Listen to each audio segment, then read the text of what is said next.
Three of the most trusted outboard brands from 2020 dropped 23% in reliability scores by late 2024.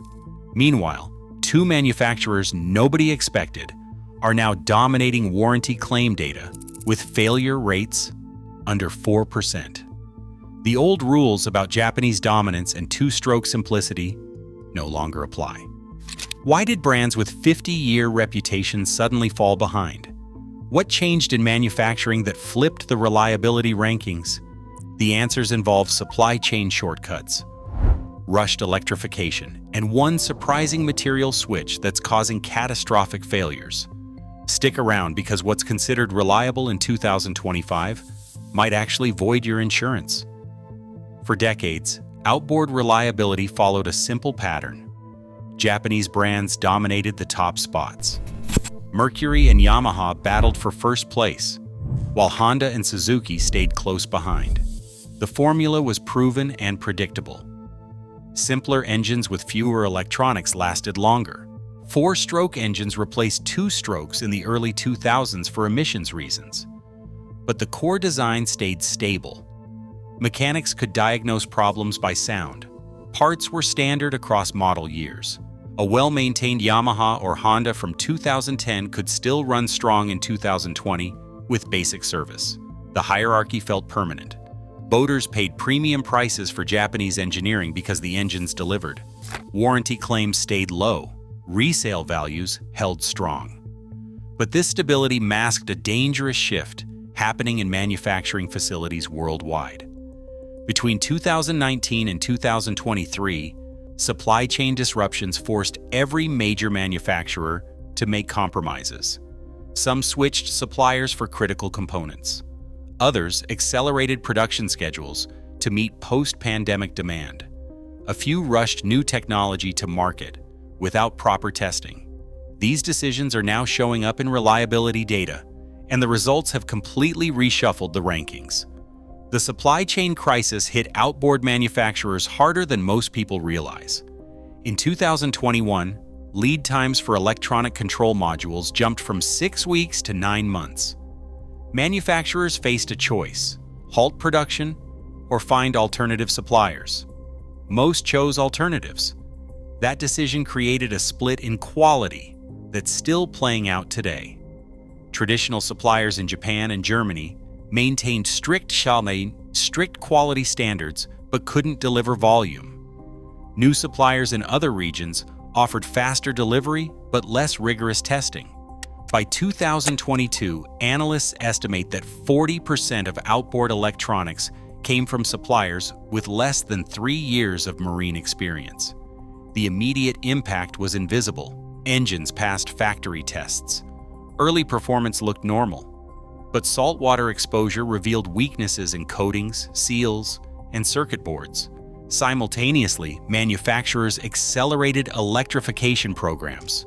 The push toward hybrid and full electric outboards compressed development timelines that normally take 7 years into 3. Battery management systems, cooling designs, and power electronics entered production with limited real-world testing. Some manufacturers prioritized being first to market over being right. By late 2023, warranty claims started spiking. Specific failure patterns emerged: corroded wire harnesses, failed fuel injection controllers, and battery thermal events. The brands that stuck with proven suppliers and slower development cycles maintained reliability. The brands that rushed are now paying the price in reputation and recall costs. In March 2024, a Marine Service Center in Fort Lauderdale started tracking an unusual pattern.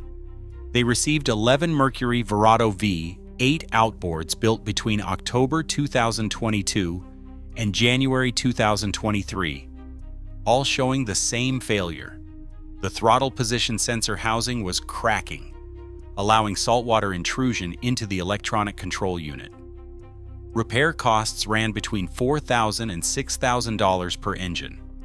None of the failures were covered under warranty because Mercury classified the damage as corrosion from improper maintenance. The technicians disagreed. they found identical cracking patterns across different owners with different maintenance habits. Some engines had only 200 hours. Others had been professionally serviced every 50 hours. The common thread was the production window. Engines built before October 2022 used a different housing material. Engines built after January 2023 also used different material. Industry sources suggest Mercury temporarily switched to an alternative polymer during the supply shortage. That polymer couldn't handle thermal cycling in saltwater environments. By June 2024, similar reports emerged from service centers in the Carolinas, the Gulf Coast, and California. Mercury never issued an official recall, but quietly began replacing affected units under a goodwill program. Estimates suggest the issue affected over 3,000 engines. The case reveals how a single supplier change during the crisis created reliability problems that took 18 months to surface. It also shows how warranty data lags real-world failures, making current reliability rankings based on data from 2023 already outdated. The pandemic created artificial demand that distorted normal production cycles. In 2020 and 2021, boat sales jumped 64% as people sought outdoor recreation. Manufacturers ramped up outboard production to match. Mercury increased output by 40%. Yamaha added third shifts at multiple facilities. Dealers ordered engines 18 months in advance to secure inventory. This surge pressured quality control systems designed for steady production. Inspection intervals stretched. Testing protocols shortened. Engines that normally sat for 72 hours of break in testing got 48 hours. Statistical sampling replaced comprehensive checks. The industry prioritized delivery over perfection because demand was insatiable and profits were historic. Manufacturers also fast-tracked new models to capture market share. Suzuki launched 3 new engine sizes in 2022 alone, compared to their normal pace of 1 new model every 2 years. Tohatsu expanded their lineup by 35%. Each new model carries risk because designs have not been proven across diverse conditions. Some manufacturers got lucky, others did not. The boom also masked early warning signs. When warranty claims ticked up in early 2023, manufacturers attributed it to increased sales volume rather than quality problems. The ratio of claims per 1,000 units sold looked normal, but absolute claim numbers were rising fast. By the time the pattern became clear in mid-2024, tens of thousands of potentially problematic engines were already in service. The boom created a time bomb that is still detonating across marinas today. Dealers finance this inventory explosion through floor plan loans. These loans let dealers stock engines without paying up front, but interest accrues daily. In 2021, floor plan rates averaged 3.2%. By mid-2024, those rates hit 7.8%. A dealer holding $300,000 in outboard inventory now pays over $23,000 annually just in interest. This pressure creates a dangerous cycle. Dealers push older inventory aggressively, often pairing less reliable engine years with new boats to move them. Buyers do not know they are getting an engine from a problematic production batch. They trust the dealer and the brand name. Service issues often appear 6 to 12 months after the sale is complete. Manufacturers face similar pressure. Warranty reserves increased 41% industry-wide between 2023 and 2024. This hits profit margins and stock prices. Companies have incentive to dispute claims, reclassify failures, or slow-roll recalls. Some manufacturers changed warranty terms midstream, adding maintenance requirements that are nearly impossible to prove.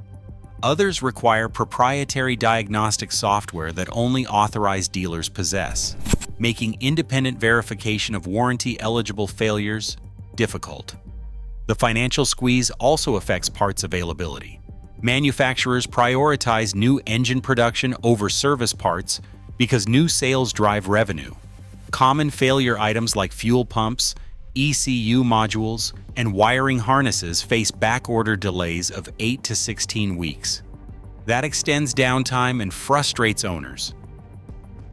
But it does not show up in reliability ratings that only count failures, not repair duration.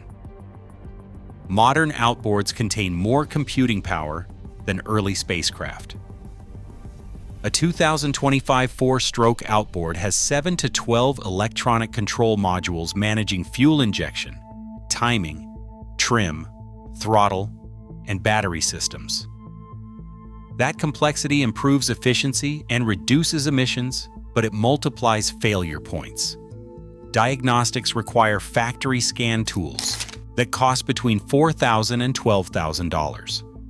Independent mechanics often cannot afford this equipment, forcing owners to use dealer service departments where labor rates run $150 to $200 per hour. A failed sensor that costs $80 might require 6 hours of diagnostic time, pushing total repair costs at over $1,300. Worse, electronic failures often mimic mechanical problems. A corroded connector can cause the same symptoms as a bad fuel pump. Technicians replace parts based on error codes, but codes do not always identify root causes. Owners end up paying for multiple repair attempts. One documented case involved a Suzuki DF300 that went through $4,000 in parts replacements before a technician found a $75 throttle position sensor with an intermittent ground fault. Electric and hybrid outboards add another layer of complexity. Battery management systems must balance individual cell voltages, monitor temperatures, and prevent thermal runaway. Saltwater and high-current electrical systems do not mix well. Even minor corrosion can create resistance that generates heat, starting a failure cascade. Current electric outboard technology requires twice the service intervals of traditional engines, and it requires specialized electrical knowledge most marine mechanics do not yet have.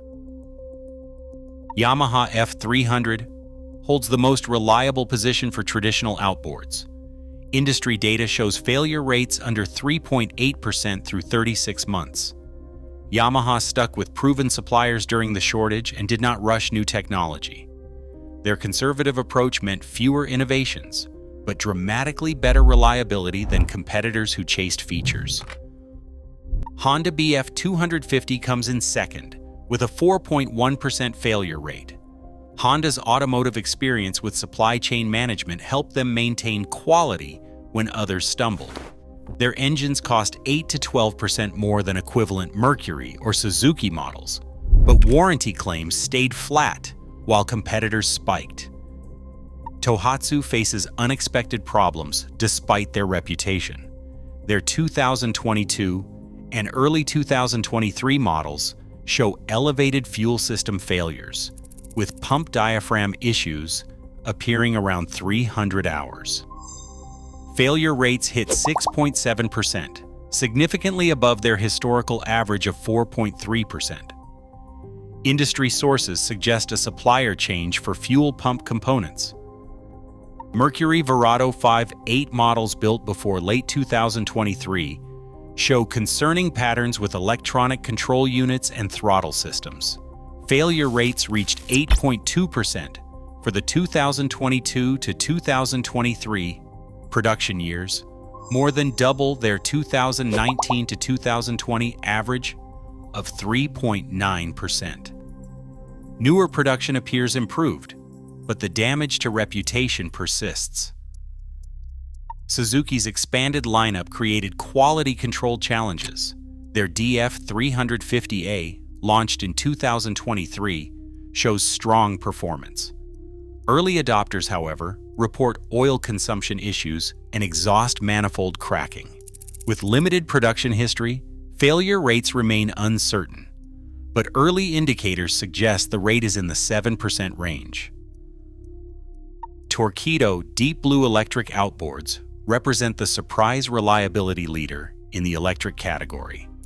Despite complexity concerns, their failure rate tracks at just 4.4%. Rigorous pre-production testing and conservative power ratings appear to have paid off against competitors rushing to market. Real owners are living with these reliability shifts in painful ways. A charter captain in Key West bought 4 new Mercury 300 outboards in March 2023 for his fleet of center consoles. By December 2023, 3 of the 4 engines experienced throttle control failures during charters. Each incident required towing. Each tow cost between $800 and $1,200. Repair bills totaled $18,000. Mercury covered some costs under goodwill, but not the lost charter revenue of nearly $35,000 during peak season. A retired couple in Chesapeake Bay purchased a new Grady White with twin Yamaha F250 engines in 2024, after selling their old boat with 20-year-old Yamahas that still ran perfectly. They chose Yamaha specifically for reliability. 6 months and 100 hours later, both engines are running strong, validating their research and brand loyalty. Conversely, a family in Seattle bought a used boat with a 2022 Suzuki DF300. The engine looked clean and had only 180 hours. 3 weeks after purchase, the high-pressure fuel pump failed during a trip to the San Juan Islands. The tow cost $900. The repair took 6 weeks because parts were back-ordered. Total cost exceeded $4,000. The failure was not covered by warranty because the boat changed owners. They are now trying to sell the boat at a loss, but buyers see the Suzuki and walk away. Service departments are struggling with the reliability crisis. A typical marina service shop in Annapolis reports their work backlog jumped from 4 weeks in 2022 to 11 weeks in 2024.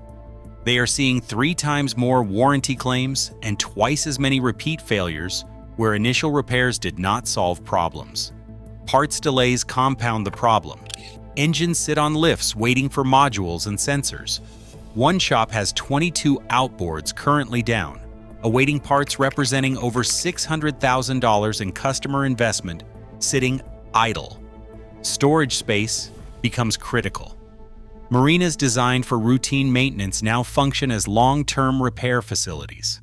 This bottleneck affects the entire local marine economy. Charter operations lose revenue. Boat clubs cancel trips. Waterfront restaurants see fewer customers. In tourist-dependent communities, unreliable engines create measurable economic impact. A marina in the Florida Keys estimates that repair delays cost the local area over $2 million in lost tourism revenue during the 2024 season. Mobile marine mechanics are seeing business boom, but face their own challenges. Without dealer access to diagnostic software and parts networks, they cannot service newer engines effectively. This pushes more work to dealers, creating even longer wait times. The industry is fragmenting into older engines that independent mechanics can service and newer engines that require dealer support. This 2-tier system leaves owners of 2022 to 2024 engines in the worst position. Too new for traditional repair methods, but too unreliable to trust. The marine industry sits at a reliability crossroads with 2 distinct paths ahead. The reset path assumes manufacturers learn from the supply chain crisis. They rebuild relationships with quality suppliers. They extend development timelines for new technology. They prioritize durability over features. In this future, 2026 and 2027 model years show marked improvement. Warranty claims drop back toward historical norms, around 4%. Brands that maintained quality through the crisis gain market share. Consumer confidence rebuilds slowly. Resale values stabilize for newer engines once buyers see sustained reliability data. Electric outboards mature through incremental improvements rather than rushed launches. The reckoning path assumes financial pressure prevents real change. Manufacturers continue cost-cutting to maintain margins. They rush new models to capture market share and quality remains inconsistent. In this future, warranty claims stay elevated above 7%. More owners experience catastrophic failures. Class action lawsuits emerge around specific models. Some smaller manufacturers exit the outboard market entirely. Consumer trust erodes further. Buyers increasingly seek older, proven engines rather than new models. The used market for pre-2022 outboards strengthens, while 2022 to 2024 models become difficult to sell. Current indicators are mixed. Some manufacturers implemented new quality initiatives in late 2024. Others continue aggressive product launches. The next 18 months of warranty data will reveal which path the industry is taking. Early 2026, production engines will be the telling indicator. Several clear indicators will reveal whether reliability is improving or deteriorating further. Watch monthly warranty claim rates published in marine industry trade publications. If rates drop below 5% by mid-2025, the reset is happening. If they stay above 6%, problems persist. Track parts availability for common failure items. Shrinking backorder times signal manufacturers are addressing root causes, rather than just managing symptoms. If fuel pumps and ECU modules return to 2-week availability, confidence can grow. Monitor whether manufacturers extend warranties. Several brands currently offer 3-year standard warranties. If they move to 5 years on 2026 models, it signals internal confidence in reliability improvements. If warranties stay at 3 years or add restrictions, be skeptical. Follow independent marine surveyor reports. Surveyors see failure patterns before they hit public data. If surveyors start recommending specific model years and brands after avoiding them, trust is returning. Check auction prices for 2022 to 2024 engines. If values rise relative to 2019 to 2021 engines, the market believes the crisis is ending. If discounts remain steep, buyers are not convinced. Finally, watch electric outboard development pace. If major manufacturers slow launches and extend testing periods, they are prioritizing quality. If they keep rushing products to market, expect more problems. These signals together will tell you whether 2025 marks the bottom of the reliability crisis or just another chapter in an ongoing problem. Picture a calm morning at a marina in Maine. Boats rest quiet at their slips. The water reflects the early light. Some of those boats have engines that will run flawlessly for 20 years. Others have engines that will fail before next season. From the dock, they all look the same. Shiny cowlings, familiar brand names, confident specifications. But underneath, the reliability landscape has completely shifted. The 6 engines on this list represent the survivors of a brutal market test. They came through supply chain chaos, rushed electrification, and financial pressure, still delivering dependable performance. That is worth something in an industry where trust has been badly shaken. Whether you are buying new or used, understanding which engines earned their reliability and which ones are skating on old reputations could save you tens of thousands of dollars and countless hours of frustration. If this breakdown helped you navigate the confusing world of outboard reliability, hit subscribe. We track the marine industry's biggest shifts, so you do not have to learn about problems after you have already bought in.